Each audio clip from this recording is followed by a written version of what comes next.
Fala lá, gente! Tudo bem? Bem-vindos à disciplina de Mecânica Geral 2, né? Vamos começar nossa aula hoje falando sobre o movimento retilíneo.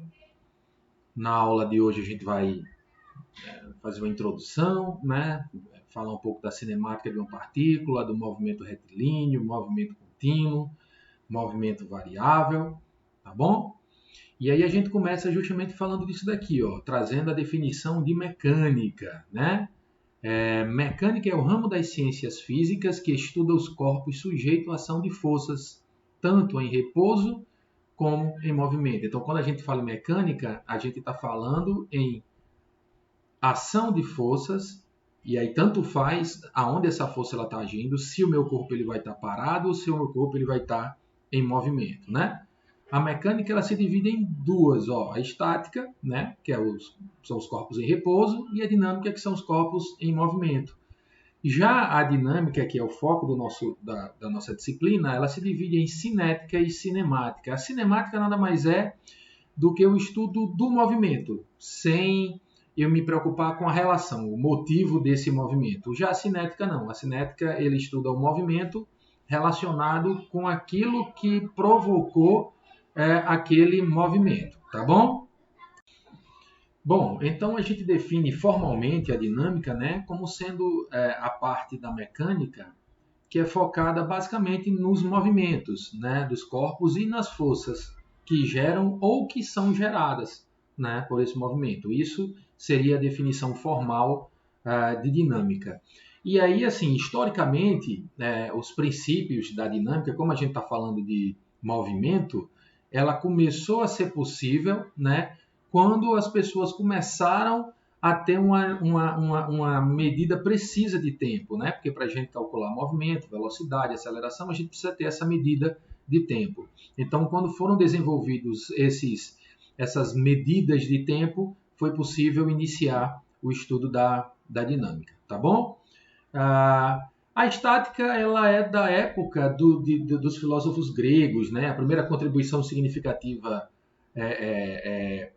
a dinâmica ela foi feita por Galileu Galilei, né? Em 1564, né? Esses experimentos de Galileu sobre os corpos uniformemente acelerados foram quem ajudaram o Isaac Newton a formular algumas leis, como, por exemplo, a lei fundamental do movimento e a lei da atração da gravitação universal, né?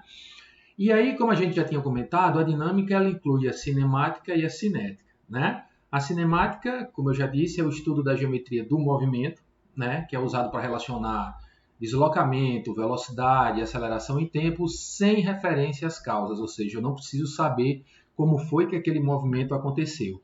A cinemática ela estuda simplesmente o movimento, como é que aquela partícula ela está se movimentando com o tempo, aonde é que aquela partícula está num determinado tempo, independente de quem foi que provocou esse movimento ou não. Já a cinética não, a cinética ela estuda essa relação entre as forças que atuam sobre o corpo, né, e a sua massa e o seu movimento, tá bom? Então essa é a diferença entre a cinética e a cinemática, tá bom? E aí pouco tempo depois das leis de Newton, né, algumas técnicas importantes para aplicações elas foram desenvolvidas por Euler, D'Alembert, Lagrange. Então aqui tem a cara dos três rapazes que também contribuíram muito com a dinâmica, tá bom? Então, a dinâmica que a gente vai estudar é uma dinâmica, digamos, completa, é uma dinâmica baseada não só no movimento dos corpos, como também nas forças que causam, tá? Esses movimentos, ou então naquelas forças que são provocadas por esse movimento. Então, aqui o objetivo da nossa disciplina é falar da cinemática e da cinética, dos dois, tá ok? Então, tipicamente, o projeto estrutural de qualquer veículo, que pode ser avião, automóvel, motocicleta, qualquer coisa, ela tem a obrigação de que a gente considere o movimento ao qual ele é submetido. Eu preciso saber qual vai ser o movimento que uma bicicleta vai ser submetida. Esse movimento ele é diferente, por exemplo, do movimento de um avião. Então a gente precisa fazer esse planejamento, saber, parece uma coisa trivial, mas não é, mas eu preciso saber para que aquele objeto, né, qual é o movimento que aquele objeto vai ter, para eu poder saber quais são qual é o melhor projeto que eu tenho que fazer, na verdade, quais são as leis que eu vou ter que utilizar. Tudo bem? A gente vai estudar nessa nossa aula conceitos de posição, velocidade e aceleração, né? E a relação dessas grandezas entre si. Né? Então, são três coisas que são importantes. Posição, eu preciso saber onde é que meu ponto está no determinado tempo, tá bom? A velocidade, como é que ela está variando com o tempo, e a aceleração, tá certo? E a cinemática ela permite conceituar a velocidade e a aceleração do movimento de uma partícula usando um cálculo diferencial integral, ou seja, a gente não vai ter como fugir muito da derivada e da integral no nosso cálculo, né? Mas isso vocês já fizeram, eu tenho certeza que não vai ser um problema, né? E uma coisa que é importante a gente destacar é que na maioria desses problemas, né, da mecânica, o interesse da gente, enquanto professor, para passar para vocês, ou seja, o interesse de quem está estudando isso, está nos corpos de tamanhos finitos, né? Como, por exemplo, foguetes, projéteis, veículos, uma bola, né? E aí vocês podem me perguntar, mas o que seria um corpo de tamanho finito, né? É um corpo onde a gente considera um movimento como um todo, onde a gente despreza qualquer tipo de rotação em torno desse corpo, né? Então, quando a gente pode desprezar a rotação desse corpo, a gente considera um corpo de tamanho finito. Um exemplo é aí esse foguetão, que eu posso considerar esse foguete como uma partícula, dependendo do tamanho, né, do sistema onde eu estou querendo estudar a questão dos movimentos. Ele vai daqui para a Lua, né? Então são distâncias muito grandes, eu posso considerar ele uma partícula e principalmente um corpo de tamanho finito, se eu puder desconsiderar ou desprezar qualquer rotação em torno dele, tá certo? Já em alguns casos, onde esse movimento de rotação eu não posso desprezar, como por exemplo esse peão, né? O objetivo do peão é esse. Eu quero estudar o movimento do peão. Então eu não posso desprezar o efeito de rotação. Então isso aí é analisado na dinâmica dos corpos rígidos. A gente chama isso daí de dinâmica de corpos rígidos. Mas por que corpo rígido, professor? Porque corpo rígido, como eu estou trazendo aqui para vocês, é um objeto idealizado, ou seja, um objeto que não existe na nossa realidade, né? É um objeto ideal, em que a distância entre dois pontos quaisquer que compõem é invariável sob a ação das forças externas. Na verdade, assim, ele não se deforma. É isso. Se eu pegar qualquer ponto aqui dentro, eles vão ser os mesmos, eles não vão se deformar. Então, isso é o que a gente chama de corpo rígido. Tá ok? Aqui a gente tem um exemplo, né, da cinemática, né, de uma partícula. Imagina um ataque de um vôlei, uma cortada no vôlei. Então eu posso caracterizar ou especificar em qualquer instante a posição, a velocidade e a aceleração da partícula, que nesse caso seria a bola. Né? Então se eu tiver um sistema de coordenadas cartesiano, por exemplo, eu consigo saber o x, o y e o z da bola, a velocidade e a aceleração dessa bola. Então aqui a gente tem para cada tempo eu tenho uma posição, eu tenho uma velocidade, eu tenho uma aceleração, porque a gente sabe que a bola ela sai com aceleração maior, depois ela vai desacelerando, né? Ou seja, a velocidade ela vai mudando e a posição também vai mudando. Então para cada tempo que eu medir, eu tenho uma posição, uma velocidade e uma aceleração. Ok? Em física, né, movimento retilíneo, né, que é o que a gente vai ver aqui, tem como definição, também a gente chama de movimento unidimensional, né, porque é uma reta, então ele está se movimentando em uma dimensão só. Né, a gente tem como definição um movimento que uma partícula ou um corpo executa ao se deslocar apenas em trajetórias retas. É uma coisa muito óbvia. Então aqui a gente tem uma reta que a gente pode considerar como se fosse um eixo X.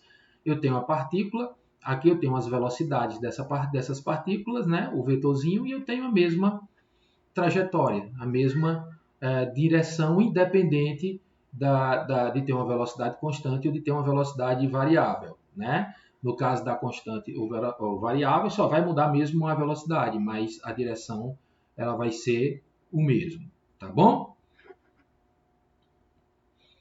Em relação ao vetor velocidade, né, tem dois tipos de movimentos retilíneos que a gente vai ver mais um pouquinho lá na frente. O primeiro é o movimento retilíneo uniforme, né, que vocês já viram lá no ensino médio, que quando a partícula se move com a velocidade constante, né, retilíneo uniforme, velocidade constante. e o movimento retilíneo uniformemente variado, ou variado, acelerado, enfim, que é quando a partícula se move a uma velocidade não constante, quando tem uma aceleração positiva ou uma aceleração negativa, que é o que a gente chama de desaceleração. Tá bom? E aqui, como destaque, a gente tem o fato de que as grandezas do movimento unidimensional, bidimensional ou tridimensional, elas são definidas por meio de álgebra vetorial e do cálculo diferencial integral, como eu já falei para vocês. Tá certo? Bom, como fica muito claro já que a gente já conversou sobre isso, quando eu falo em trajetória em linha reta de uma partícula, eu estou sempre associando essa trajetória a apenas um eixo de coordenada, né? Nesse caso aqui eu trouxe como, por exemplo, o eixo x, né? A origem está lá, é o zero, que é o ponto fixo na trajetória, e aí conforme ele vai se deslocando no eixo x, a gente está dizendo que ele está em um movimento retilíneo, né? Aqui, ó, pode-se dizer que uma partícula que se desloca ao longo de uma linha reta está em movimento retilíneo. Se eu estiver considerando aqui o eixo y e o eixo x, se eu tiver a partícula saindo da origem, se caminhando aqui até o 6, ó, né, eu estou tendo um deslocamento, digamos assim, em linha reta, né? Ou seja, um movimento retilíneo. Tá bom, gente? Até agora nada que vocês já não conheçam, né, lá do ensino médio, né? Então aqui a gente tem uma figura que mostra justamente isso. Aqui eu tenho a origem, aqui eu tenho a posição da minha partícula. Essa posição a gente chama de x0, que seria a posição onde essa minha partícula está num tempo qualquer, né? Se essa partícula ela se move um pouco mais para frente, ou seja, se ela se desloca um pouco mais para frente, houve uma variação naquela posição, né? Então, nós temos a posição inicial da partícula, nós temos a variação, né, no deslocamento e a gente tem o deslocamento total, o x. Ó.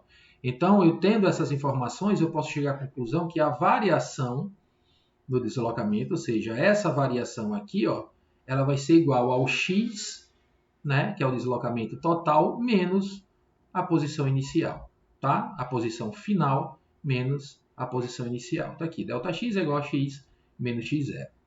Tá certo? O movimento de uma partícula ele é conhecido se a coordenada da posição x da partícula for conhecida em cada instante de tempo. Isso é importante. Vou dizer de novo, o movimento de uma partícula, ela sai daqui, vai andando, vai andando, vai andando, vai andando, vai andando e chega aqui. Esse movimento dessa partícula ele só é conhecido se eu tenho a posição x da partícula em cada tempo, né? Então aqui, por exemplo, ó, aqui a partícula saiu do zero, veio subindo, subindo em x e foi descendo, descendo, descendo. Ou seja, houve variação, né, em x. Ou seja, aqui é a variação de x com o tempo, é uma função de x em t, né? X em função do tempo. Então, se eu conhecer as posições dessa partícula, conforme ela vai se deslocando com o tempo, eu tenho como saber, né, como é que foi o movimento dessa partícula. Ela começou aqui na origem, depois aumentou para 16, depois chegou em 32, depois veio, desceu para 16 de novo, para 8, ou seja, nos determinados tempos. Né? Em 2 segundos, por exemplo, ela estava em 16, em 4 segundos ela estava em 32, em 6 segundos ela estava em 0. Então, eu conhecendo essa função, né, de uma variável em função da outra, eu tenho como saber o deslocamento, tá certo? E aí uma coisa importante que é bom a gente frisar. A distância percorrida ela é um escalar, tá bom? Um escalar positivo, né? Que representa o comprimento total da trajetória sobre o qual a partícula se move. Então, o deslocamento é simplesmente a menor distância que eu tenho entre esses dois pontos aqui, ó. O deslocamento ele é diferente da distância percorrida.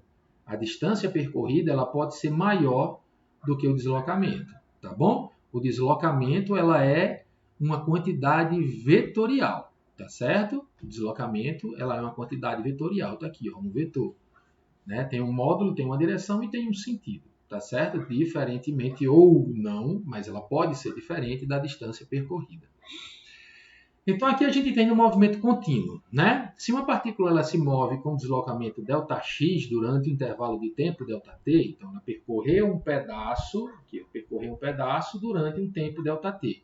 A velocidade média dessa partícula, que é indicada por V médio, né, durante esse intervalo de tempo, por definição, ele é ΔX sobre ΔT, ou seja, a variação dessa distância, né, ou a distância percorrida, dividido pelo tempo com o qual ele foi percorrido. Simplesmente x menos x0 dividido por t menos t0. Mas existe uma diferença, existe a velocidade média e existe a velocidade instantânea. A velocidade instantânea é assim, ó, eu tenho esse espaço de tempo aqui. Desculpa, esse espaço aqui. Vamos supor que isso aqui seja 100 km, né? E eu consiga percorrer esses 100 km em 1 hora. Tá? Então, eu vou ter uma velocidade média de 100 km por hora. Sendo que eu quero saber a velocidade instantânea, ou seja, a velocidade em um determinado ponto. Tá? Então, o que é que eu faço? Eu faço esse tempo aqui, ó, de 1 hora tender a zero. Então, eu baixo de 1 hora, chego a 1 minuto, chego a 1 segundo, chego a 1 milésimo de segundo. Percebam, 1 milésimo de segundo, apesar de ser um tempo muito pequeno, ainda é um tempo. E em 1 milésimo de segundo, eu vou ter uma distância, ele vai percorrer uma distância muito pequenininha. Imagina, alguma coisa que a distância que você consegue percorrer em 1 milésimo de segundo, né, é muito pequenininha, mas mesmo assim ainda é uma distância, tá? Mas ao mesmo tempo não é zero. Então por isso é que eu considero como se fosse um ponto. Por isso que a gente tem a velocidade instantânea. Então a velocidade instantânea é essa mesma equação aqui, ó, quando eu faço o tempo tender a zero. Tender, não é que o tempo vai ser zero, mas quando eu faço o tempo tender a zero, eu tenho uma velocidade só naquele ponto. Então a equação é essa, ó, limite quando ΔT tende a zero de ΔX, ΔT, que é o que a gente chama simplesmente da nossa derivada. Né? Então a velocidade, usando o cálculo diferencial, é dx dt. Né? A variação diferencial do espaço pela variação diferencial do tempo. Né? Ou seja, é a derivada da posição em relação ao tempo. Tá joia?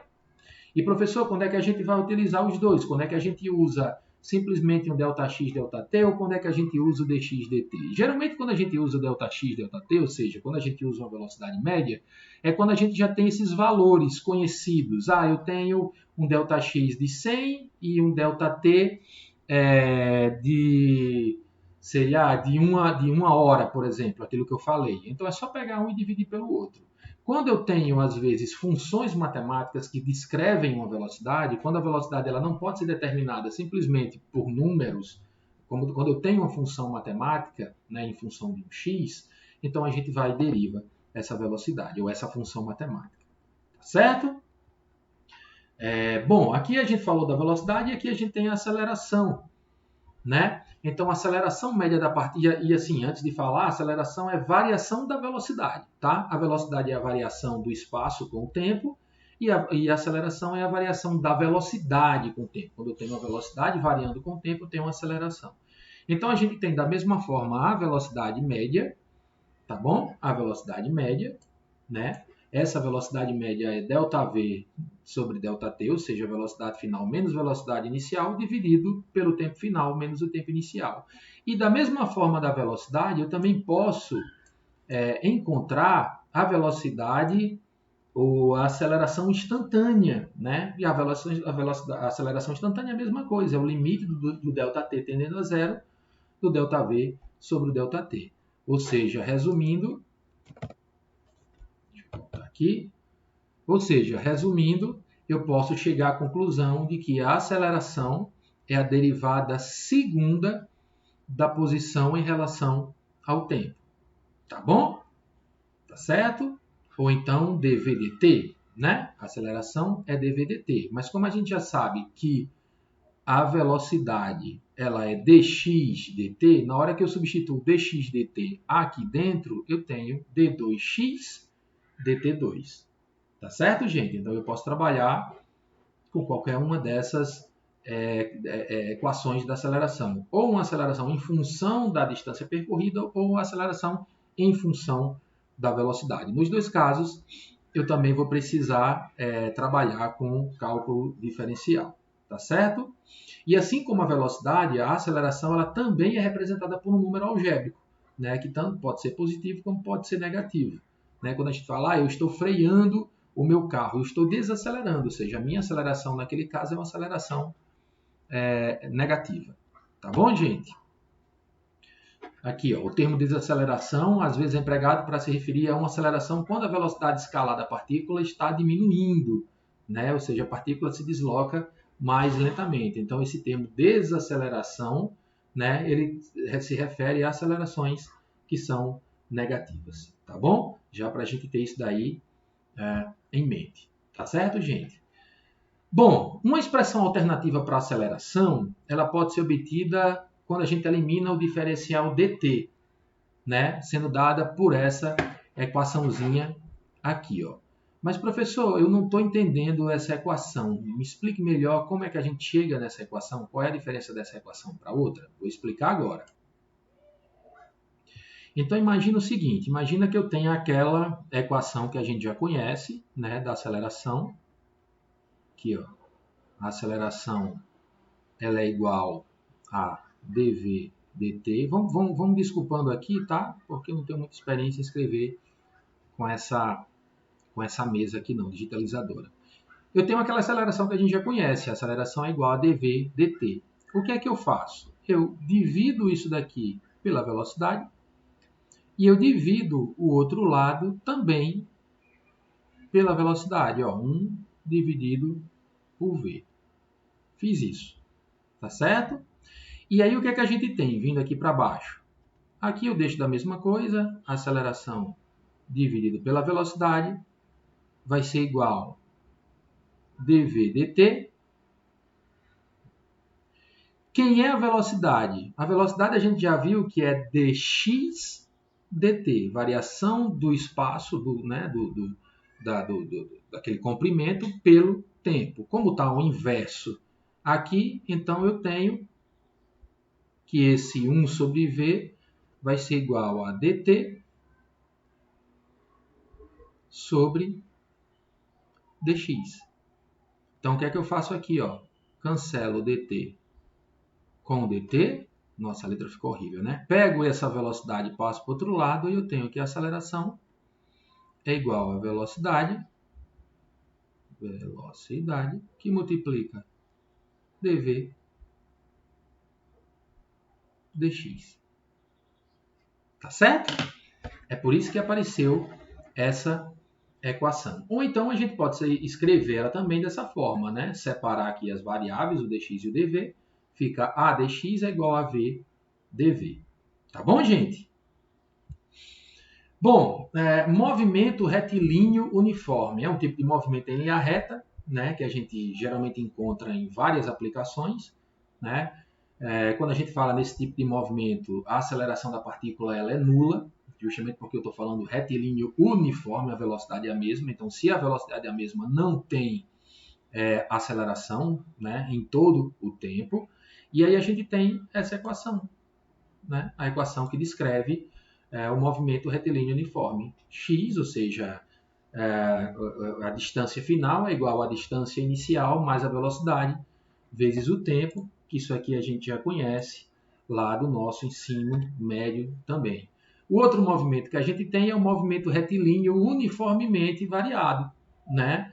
Que é quando a partícula ela se mantém com uma aceleração constante. É como se eu fosse aumentando a velocidade de forma constante. E aí, para esse movimento retilíneo uniformemente acelerado ou variado, a gente tem ou pode, né, ter três equações cinemáticas, que são essas três equações aqui, ó.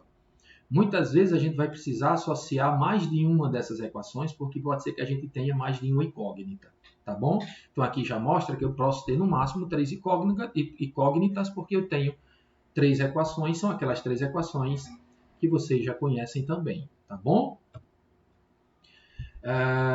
Um outro tipo de movimento que é encontrado na dinâmica, né, é aquele em que a partícula muda de movimento de modo que mais de uma função é necessária para descrevê-la.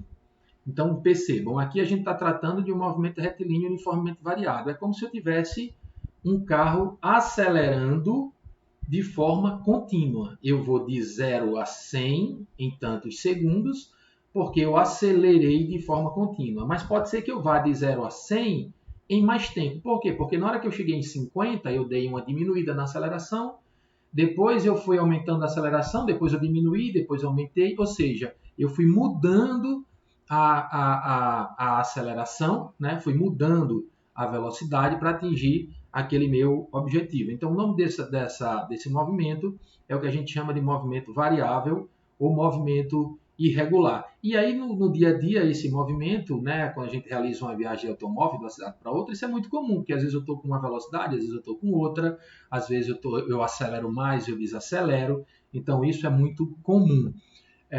Quando essa partícula ela tem esse movimento irregular, né, a sua posição, a velocidade e a aceleração, elas podem ser descritas por uma única função. Tá? Elas não podem, né, ser descritas por uma única função. É aquilo que eu falei, porque eu tenho, nesse caso, 3 variáveis. Está variando a posição, está variando a velocidade, está variando a aceleração. Então, eu não posso pegar só uma daquelas equações, porque eu não vou conseguir. Tá certo? Então, como vocês veem aqui, ó, aqui no carinha da moto, ó, aqui eu tenho a velocidade em função do S, né, que é o x, que é a distância. Então aqui ele teve um aumento de velocidade, ó, até chegar em 60 metros, ele foi aumentando a velocidade de 3 para 15.